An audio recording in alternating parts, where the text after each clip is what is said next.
네, 캐나다에는 증여세와 상속세가 없어요. 돈을 이체받으면 너무 꿀이죠. 어떤 것을 피하려고 막 이상한 거를 하게 되면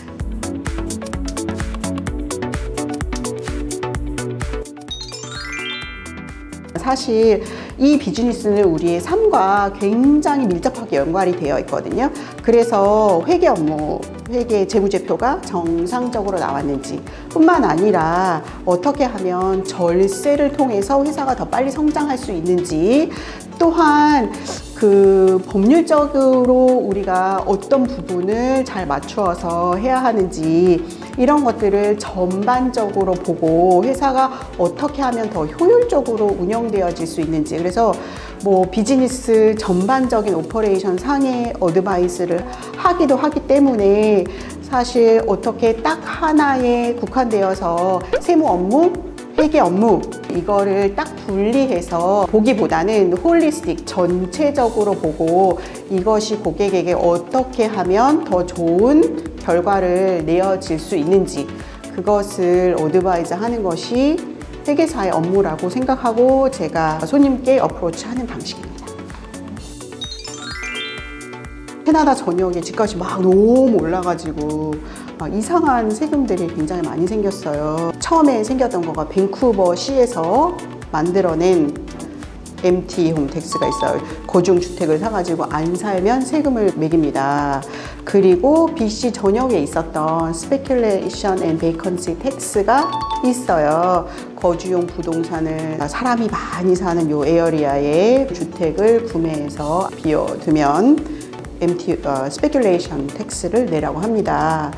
그리고 2022년 12월 31일에 캐나다의 거주용 부동산을 가지고 있었던 사람 중에 외국인이 가지고 있는 부동산은 Underused Housing Tax라는 세금 보고를 하게 되어 있어요.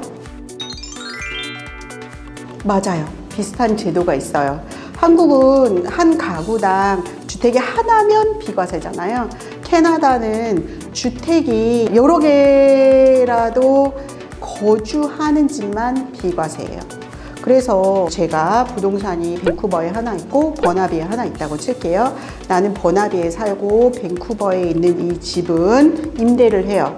그러면 두 개 중에 하나를 선택해서 비과세 거주용 부동산이라고 얘기할 수 없고 내가 들어가서 사는 집만 거주용 주택이라 할 수 있어서 여기에서 발생하는 양도소득은 비과세예요. 그리고 임대부동산의 경우에는 양도소득이 과세입니다. 이럴 수도 있어요. 제가 버나비에 집이 있는데 위슬러에 별장이 있을 수 있잖아요. 그거는 주말마다 가서 놀고 뭐 그런다고 칠게요. 그거 두 개는 둘 다 거주용이에요. 거주용이라고 하면 법률상 ordinarily inhabit, 그러니까 정상적으로 거주하면 되거든요.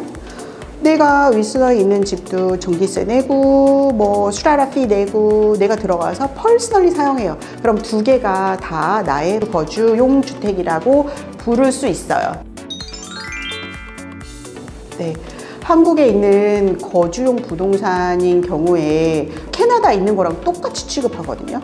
그래서 만약에 내가 이민 올 때 전세 집을 매각을 했어요. 그러면 당연히 보고해야 합니다. 양도소득세 보고서에 혹은 종소세 보고서에 보면 오른쪽 탑에 이렇게 주소 쓰는欄이 있어요. 거주지국 이렇게 있어요. 거기에 캐나다 이렇게 적히거든요.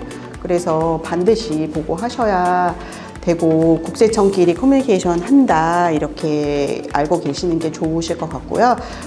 캐나다의 임대주택을 팔았을 때처럼 동일하게 보고가 됩니다.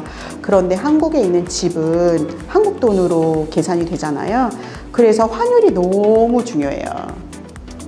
옛날에 내가 이민 올 때 1불에 800원일 때 부동산이었어요. 그때는 한국 돈이 더 비쌌거든요. 그런데 올해 팔았어요. 그러면 요즘이 얼마죠? 950원? 그잖아요.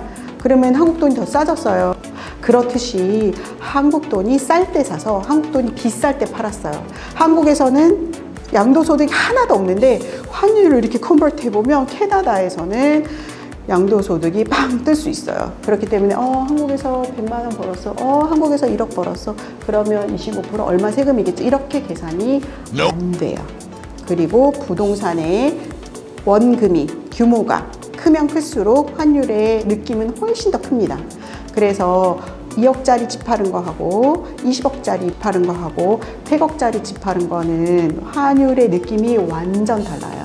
그래서 그것은 실제로 세금 보고하는 시점이 아니다 하더라도 거래가 결정되어지시면 미리 계산해서 RRSP를 구매하신다든지 도네이션을 막 하신다든지 이런 절세 옵션을 생각해 보시는 것이 좋습니다.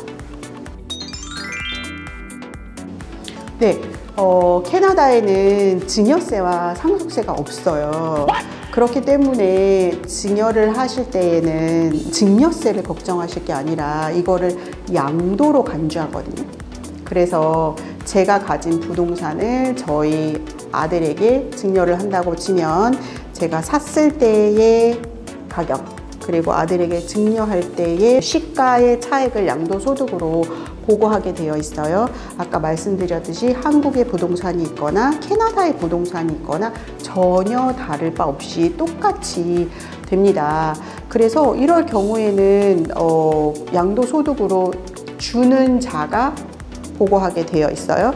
그래서 나의 근로소득이나 비즈니스소득이 있을 거 아니에요. 근데 거기 양도소득이 이렇게 뚱 얹어져요. 그러면 요율이 막 올라가겠죠. 그 세금이 엄청 많이 나오겠죠. 근데 아들이 그 돈을 저에게 줄까요? 잘 안 주겠죠. 그래서 그 명의를 자녀에게 증여하거나 이러실 때에는 내가 모아놓은 돈이 있다면 그것으로 이제 양도소득세 준비를 하시고 몰기지 같은 거를 조금 더 받으셔서 그 현금 흐름이 어려워지는 부분을 조정하셔야 할 것 같아요. 네. 돈을 이체받으면 너무 꿀이죠. 그것은 세금보고 하지 않으셔도 됩니다. 우리가 세금보고를 하는 것은 소득을 보고하잖아요. 그래서 내 통장 2천만 원 들어있는 한국 통장에서 캐나다 통장으로 이체가 돼요. 그러면 그것은 보고하지 않으셔도 소득이 아니기 때문에 세금 안 내요. 그리고 아빠가 딸이 유학하고 있어서 US 5만 불까지 트랜스퍼 해줄 수 있잖아요. 그럴 때 딸은 세금 보고하지 않아요. 아빠가 소득세 내고 남은 돈을 나의 생활비로 준 거예요. 그것은 아까 말씀드렸던 증여, 돈을 준 거잖아요. 그렇기 때문에 캐나다는 증여세가 없고 세금 내지 않아요. 다만 나는 캐나다 밖에는 아무 자산이 없어요.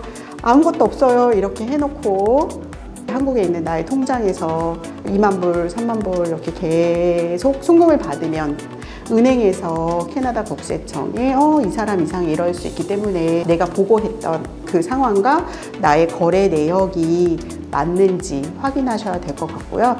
부모님이나 엄마, 아빠 이런 사람이 돈 주는 거 상관없고요. 우리가 US 5만 불이라고 하는 것은 캐나다 법이 아니에요. 그것은 한국의 외환법이죠. 외환법도 내가 돈을 많이 벌어서 부동산을 팔아서 세금 내고 가지고 나간다고 하면 10억인들 안 되겠어요. 다만 5만 불 이하는 그 자금 출처 조사를 안 하기 때문에 서류 과정이 좀 쉬워서 그냥 일반적으로 US 5만 불 이하는 송금이 가능하다 이렇게 하시는 거기는 한데 캐나다는 소득으로 보고하지 않아도 되고 또 증여세 없고 이러니까 돈을 많이 주셔도 된다. 캐나다에서 돈을 많이 받으셔도 괜찮다. 문제없다. 이렇게 말씀드릴 수 있어요. 어머니 통장에서 캐나다 내 통장 괜찮죠? 왜냐하면 생활비를 보내준 거니까. 그것은 캐나다 국세청에서 이 돈이 어디서 났어? 엄마가 보내줬어요. 증거가 있으니까 그것은 나의 소득이 아닌 것을 소명할 수 있어요. 그런데 그렇게 보내지 않고 집을 사려고 해요. 그래서 엄마가 자금 출처 조사하고 싶지 않은데 한국에서 그래서 얘한테 900만 원, 900만 원, 900만 원 이렇게 해가지고 10만 불을 보내줬다고 칠게요. 그러면 내 통장에는 9,000불, 9,000불, 9,000불, 9,000불이 이렇게 찍혀 있어요. 남의 통장으로부터 10개가. 그러면 얘가 증여라는 것을 소명하는 것이 불가능합니다. 왜? 엄마도 거래가 증명될 수 있게 서류로 증명될 수 있게 하지 않았겠죠. 그리고 왜 이렇게 이상한 거래를 할까요? 그것도 되게 소명하기 어려운 일이에요.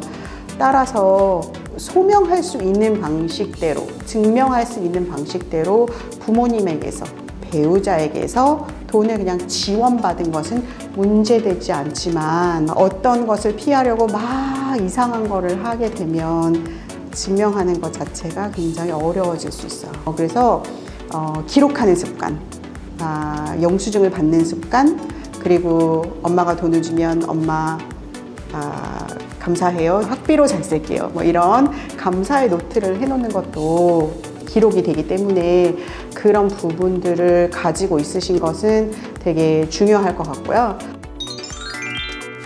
사실 돈을 버는 회사나 돈을 안 버는 뭐 학교라든지 교회라든지 이런 모든 곳에도 사실 돈이 다 돌아다니거든요. 피같이 굴러다녀요. 따라서 내가 뭘 할지 모르는 사람들에게도 회계사는 되게 좋은 직업인 것 같아요. 그래서 내가 할 수 있을까 이런 너무 고민하지 마시고 스스로에게 용기를 주시고 시작해 보시면 좋은 커리어가 되지 않을까 생각합니다.